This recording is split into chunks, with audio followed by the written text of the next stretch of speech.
چلے میں ایک سوال یہ بھی ہے جنرل صاحب، میں آپ کے پاس لے کے ٹرمپ اور جو بائیڈن میں لوگ کہہ رہے تھے کہ ٹرمپ آیا تو یہ ہوگا، جو بائیڈن آیا تو یہ ہوگا. ہر آدمی کی شخصیت میں یہ پتہ ہوتا ہے کہ یہ اگر آیا تو یہ والی پالیسی رکھے گا، اور یہی اس کی پالیٹکس کو باقی بندوں سے الگ کرتی ہے. اور جب وہ پبلک کے پاس ووٹ لینے جاتا ہے تب بھی وہ یہ کہتا ہے کہ جناب میرا یہ نیریٹو تھا انٹرنیشنل ایشوز پہ اور یہ نیشنل ایشوز پہ، میں اس طرح کا آدمی ہوں، آپ کے لیے قابل قبول ہوں تو مجھے ووٹ دیں. اب ایک پولیٹیکل آدمی یہی کرتا ہے. پریزیڈنٹ شی جن پنگ کے بارے میں کہتے ہیں کہ یہ ایک مضبوط ترین صدر آیا ہے چائنا کا، یعنی چائنا کو اتنا مضبوط صدر بہت لمبے عرصے کے بعد ملا ہے. اب وہ چائنا کو سپر پاور اناؤنس کر رہے ہیں. انہوں نے آج کچھ اس طرح کے جملے بولے ہیں 100 سالہ تقریبات پہ جو بڑے سخت تھے. انہوں نے کہا جو ہماری آنی دیوار سے ٹکرائے گا، جو ہم نے بنائی ہے 1 ارب 40 کروڑ لوگوں نے، ہم اس کے ٹکڑے ٹکڑے کر دیں گے، اس کو پاش پاش کر دیں گے. اور کھل کے بات کر رہے ہیں. یعنی یہ لیڈرز کے اندر ایک دوسرے سے جداگانہ الگ خصوصیات ہوتی ہیں، اور اس کی بنا کے اوپر لوگ ان کو پسند یا ناپسند کرتے ہیں. تو اگر عمران خان اس چیزوں کو ایسے لے رہے ہیں، خالی پارلیمان کو نہیں دے رہے اور لیڈ کرنا چاہ رہے ہیں، تو سر یہ تو ایک آبویس چیز ہے، دنیا میں لیڈر یہ کرتے ہیں. جنرل صاحب جی دیکھیے، جہاں تک لیڈرشپ کا تعلق ہے، لیڈر جب تک ایک سیلف لیس نہ ہو، بولڈ نہ ہو، اپنی مثال قائم نہ کرتا ہو، تو اس کے لیے بہت مشکل ہو جاتا ہے کہ وہ اس طرح کا کام کرے. میں جو پہلے بات کر رہا تھا درمیان میں کٹ گئی، میں ایک نقطہ آپ کے سامنے رکھنا چاہتا تھا. سر شہزاد چودھری صاحب نے یہ بات ٹھیک کہی کہ پالیسی غالباً یہی رہتی، لیکن جن لیڈرز کے اثاثے باہر پڑے ہوئے ہیں وہ کسی کو آنکھ دکھا سکتے ہیں؟ آپ یہ مجھے بتائیے. مشکل ہو جاتا ہے سر. یہ بڑا مشکل ہے، کیونکہ آپ یہاں پہ بیٹھ کے ہمیں یہ کہہ سکتے ہیں کہ جی ہمیں یہ پولیٹیکل وکٹمائزیشن ہو رہی ہے. باہر تو سب ہے، ان کو وہ تو کتابیں چھپی ہوئی ہیں باہر کہ آپ کا پیسہ کہاں سے آیا ہے. جس دن چاہیں وہ آپ کا پیسہ ضبط کر سکتے ہیں اور آپ کو اندر کروا سکتے ہیں. تو جو لوگ یہ کرتے ہیں، جو لیڈر ہمارے باہر جا کے پیسہ رکھتے ہیں، ان کو یہ ساری چیزیں پتہ ہیں کہ اس کے ساتھ ساتھ انہوں نے اپنے ملک کی سوورنٹی کو بھی کمپرومائز کیا ہوا ہے، کیونکہ یہ حکومت میں بیٹھیں گے اور کبھی یہ جرات نہیں پکڑیں گے کہ کسی کی آنکھ میں آنکھ ڈال کے بات کریں. اگر وہ ناراض ہو جائیں آپ کے لیے بہت بڑا مسئلہ کھڑا کر دیں گے. ساری عمر کی کمائی جو ہے وہ ان کے ہاتھ میں چلی جائے گی. تو یہ ایک ایشو ہے جو یہاں پہ عمران خان کو خود نہیں اس کو وہ فیس کر رہا ہے. اس کی اپنی پرابلم یہ نہیں ہے. لہذا آپ دیکھتے ہیں ہم اس سے اس طریقے سے ویسے اختلاف کر سکتے ہیں کہ جی یہ بولڈنس یہاں پہ ضروری تھی یا نہیں، ہمیں ٹیکٹفل ہونا چاہیے تھا، ہمیں زیادہ ڈپلومیٹک لینگویج یوز کرنی چاہیے تھی. یہ سارے اختلافات اپنی جگہ پہ موجود ہیں. میں بھی کئی چیزوں پہ ڈس ایگری کرتا ہوں، لیکن یہ ایک بات واضح ہے کہ یہ فیصلہ سازی اس قسم کی اور پھر آنکھ میں آنکھ ڈال کے بات کرنا یہ اتنا آسان نہیں ہوتا، خاص طور پہ ان لیڈرز کے لیے جو کمپرومائزڈ ہوتے ہیں یا جن کے مفادات سر ایک چھوڑی دیجیے. سر ایک جوڑی دیجیے. دیکھیں یہ چیزیں آرمی سے پوچھے بغیر تو عمران خان نہیں کر رہے، مشاورت کے ساتھ کر رہے ہوں گے. وہ کہتے ہیں بہترین کوارڈینیشن ہے. تو سر یہ اگر اتنے دلیر فیصلے پاکستان لے رہا ہے، پاکستان کی اسٹیبلشمنٹ، آرمی چیف، پاکستان کے ڈی جی ISI اور پاکستان کے پرائم منسٹر، ایکچولی تو یہ 3 لوگ ہیں جو مین لوگ ہیں جو ان فیصلوں کے لیے بنیادی کردار ادا کرتے ہیں. تو سر ان سے پوچھے بغیر تو اتنا بولڈ پرائم منسٹر نہیں ہو سکتا. یعنی پاکستان میں اتنا دم خم تو ہے، ہمارے پاس اتنے پتے تو ہیں کہ ہم دکھا کر کھیلیں یا چھپا کر کھیلیں. نہیں، اس سٹیج کے اوپر جہاں تک امریکہ کا تعلق ہے ہمارے پاس وہ پتے نہیں رہے. آپ دیکھیے کہ سلالہ کے انسیڈنٹ کے بعد ہم نے ایک بڑا بولڈ سٹانس لیا تھا اور امریکہ کو کہا تھا کہ آپ کی سپلائیز یہاں سے نہیں گزرنے دیں. اس کی ایک وجہ تھی کہ امریکہ کے ٹروپس وہاں بیٹھے ہوئے تھے اور ان کو ضرورت تھی. آج امریکہ جب یہاں سے اپنے ٹروپس نکال کے لے گیا اور اس نے ساتھ یہ بھی انڈیکیٹ کر دیا کہ اب افغانستان کے امن میں اس کی دلچسپی نہیں ہے، یہ ڈیسٹیبلائز رہتا ہے تو رہتا رہے. اس نے اشرف غنی کو 2 ٹکے کا جواب دے دیا کہ جناب آپ جا کے اب خود افغان آپس میں طے کریں کہ آپ نے کیا کرنا. تو اس کا مطلب یہ کہ پاکستان کی ریلیونس تھی افغانستان میں امن لانے کے لیے، امن ان کی ریکوائرمنٹ نہیں رہی، پاکستان کی ریلیونس ختم ہو گئی. یہ چیز جو ہے یہ ذہن میں رکھیے کہ اب امریکہ کے ساتھ آپ کی ریلیشن شپ ایک مختلف طور کی، اگر آپ بیسز دیتے تو وہ شاید اس کے بدلے میں آپ کو کچھ تھوڑا بہت فیسیلیٹیٹ کرتے رہتے. آپ نے بیسز نہیں دیے کیونکہ ریلیشن شپ کی اور بنیاد تو ہے ہی کوئی نہیں. بس سر یہاں رکیں سر. دیکھیں آپ نے بہت امپورٹنٹ جگہ کے ڈیبیٹ کو چھوڑا ہے. امریکہ کے لیے پاکستان کی اب وہ ریلیونس یا امپورٹنس نہیں رہی. پاکستان کے لیے اب کیا امپورٹنٹ ہے، بریک کے بعد اس پہ بات کریں گے۔ پاکستان نے تو پورا شفٹ مارا ہے۔ عمران خان صاحب نے آرٹیکل لکھ دیا آج اس کے اندر گلوبل ٹائمز میں، جو چائنا کا سب سے بڑا اخبار ہے، چینی صحافیوں سے مل کے آج ان کے ساتھ بڑی لمبی چوڑی بات چیت کی ہے۔ ایک چائنیز ٹیلی ویژن کو انٹرویو دیا عمران خان صاحب نے، اور پریزیڈنٹ شی جن پنگ کی بڑی جارحانہ سپیچ سامنے آئی ہے 100 سالہ تقریبات میں۔ تو ان ساری چیزوں کو جمع کریں تو کیا نکلتا ہے، بریک کے بعد بات کریں۔ ویلکم بیک ناظرین، میں اجاز چودھری صاحب آپ سے شروع کرتا ہوں۔ یہ پرائم منسٹر آف پاکستان ایک دم پہلے امریکی 4 اخباروں کو انٹرویو دے کے ان کو صاف ٹکا جواب دینے کے بعد اب چائنیز میڈیا کے پیچھے پڑ گئے ہیں، ان کی ڈارلنگ بن گئے ہیں۔ وہاں پہ ایک ان کا جو اسٹیٹ اسپانسرڈ ان کا ایک بہت بڑا اخبار ہے، سب سے بڑا چائنا کا، گلوبل ٹائمز، اس کو انہوں نے پورا آرٹیکل لکھا۔ وہ آرٹیکل اتنا لمبا ہے کہ اس کو پورے کو پڑھنے میں 1 گھنٹہ لگتا ہے، پھر اس کے بعد اس کو چائنیز زبان میں ٹرانسلیشن کی جا رہی ہے، پھر انہوں نے انٹرویو دیے ان کے ٹی وی کو، پھر ان کے صحافیوں کو ملے، اور چینی صدر کا جو اب کا خطاب ہے، ان ساری چیزوں کو مکس کر کے دیکھیں تو امریکہ تو پاکستان کو چھوڑ کے جا رہا ہے۔ Now what?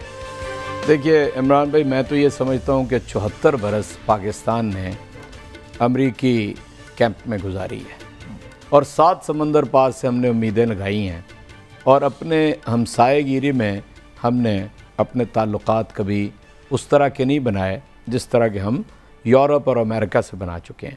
اس سے قطعی مطلب یہ نہیں ہے کہ ہم امریکہ سے خدا نخواستہ کو اعلان جنگ یا اعلان مخاصمت کرنے جا رہے ہیں، لیکن یہ بہرحال پیراڈائم شفٹ ہے۔ پوری پالیسی جو ہے اب اس بنیاد کے اوپر پاکستان کو بڑھانی ہوگی کہ جس کے اندر چین، روس، وسط ایشیائی ریاستیں، پرامن افغانستان اور ایران ہمارا دوست ہونا چاہیے۔ ترکی آف کورس۔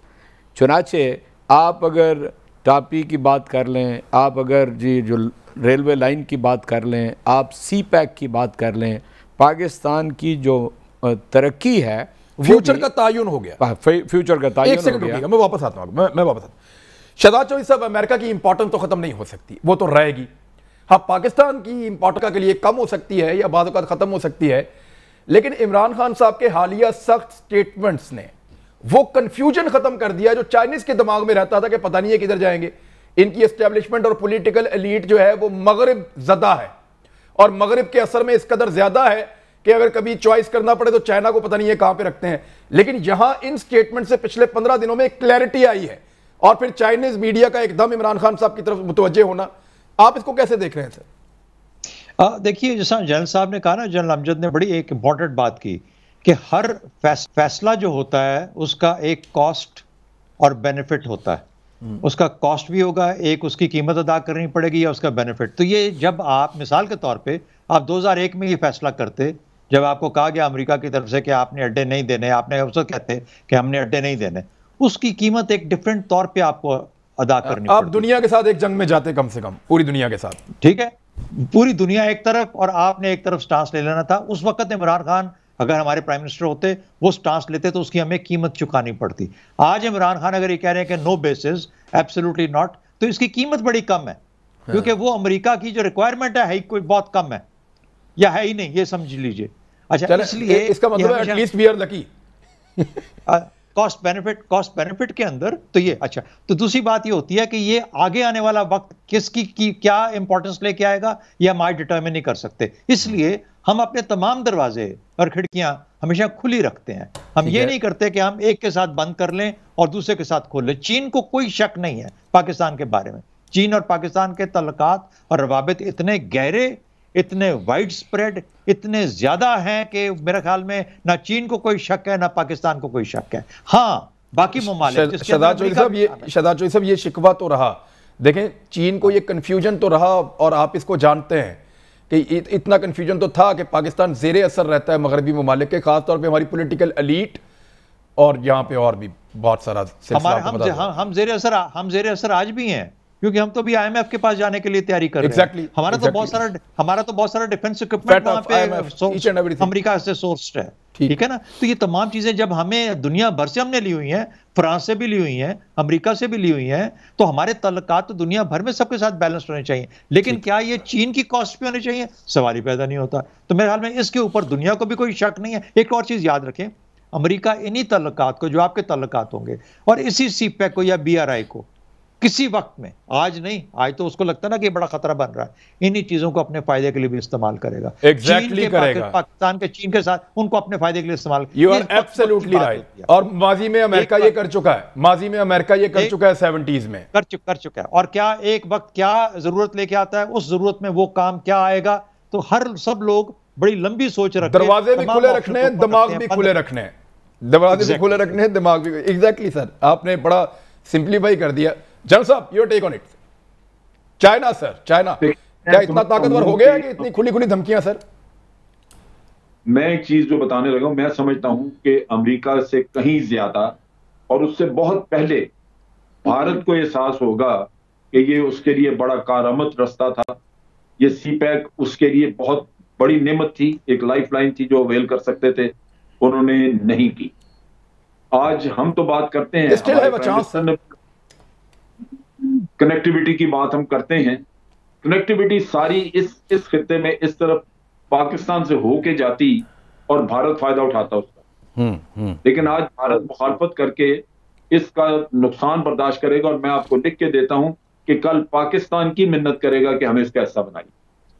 اور وہ ٹائم ہے ہمارا بھارت کے ساتھ بات کرنے کا، اگر وہ 5 اگست جو اقدامات ہیں ان کو واپس لے. سر واپس آ گئے آپ کے پاس. Thank you. میں آپ سے عرض کرتا ہوں کہ آج کی بریفنگ کے اندر جو دوسرا اہم ٹاپک ہوگا وہ پھر وہ ہوگا کشمیر. اور ساری اپوزیشن گزشتہ 2-3 سال سے یہی کہہ رہی ہے بیچ دی ہے. اب وہاں پہ پتہ چلے گا کہ آٹے دال کا بھاؤ کیا ہے، بیچ دیا ہے یا پاکستان نے پوری دنیا کے اندر کشمیر کے ایشو کو اٹھایا اور بھارت کو پسپا کیا. میں یہ سمجھتا ہوں sir this is the time to blood pressure. جتنا آپ پریشر بلڈ کریں اتنا اچھا. بھارت کے اندر سے بھی پریشر ہے، بھارت کے اوپر بیرونی دنیا سے بھی پریشر ہے. اور جس طرح ہم لے کے کیس یعنی 5 اگست سے پہلے والے اقدامات کا بڑھ رہے ہیں، بھارت کے اوپر دباؤ ہے. میں یہ نہیں کہتا. مجھے ایک چیز تھا، کیا پاکستان کو بار بار یہ بتانا چاہیے کہ ہم جنگ نہیں لڑنا چاہتے؟ کیا بار بار یہ کہنا چاہیے؟ میرا نہیں خیال کہنا چاہیے. یہ نہیں کہنا چاہیے. میرا نہیں خیال کیونکہ دیکھیں پاکستان ایک ایٹمی قوت ہے. بھارت کو اور پوری دنیا کو پتہ ہے کہ جنگ جو ہے اگر کسی وقت آگے بڑھی تو کہاں جائے گی. اگر ہوگی بھی تو کشمیر پہ ہی ہوگی. یہ فرانس میں ایک پروفیسر تھے، انہوں نے کہا کہ یہ دونوں تو جھٹکے میں مارے جائیں گے، ہم سسک کے مرنے کے لیے ہمیں چھوڑ جائیں گے اس دنیا میں یہ اگر یہ آپس میں لڑ پڑے تو. صحیح کہ یہ تو دونوں ایک جھٹکے میں جائیں گے اور ہم سسک کے زمین پہ ان دونوں کی لڑائی کا خمیازہ بھگتیں گے، ان کو روکو لڑنے سے. تو شہزاد چودھری صاحب اتنا ڈر تو دنیا کو لگنا چاہیے، یا وہ بھی ان کے دل سے نکال دیں؟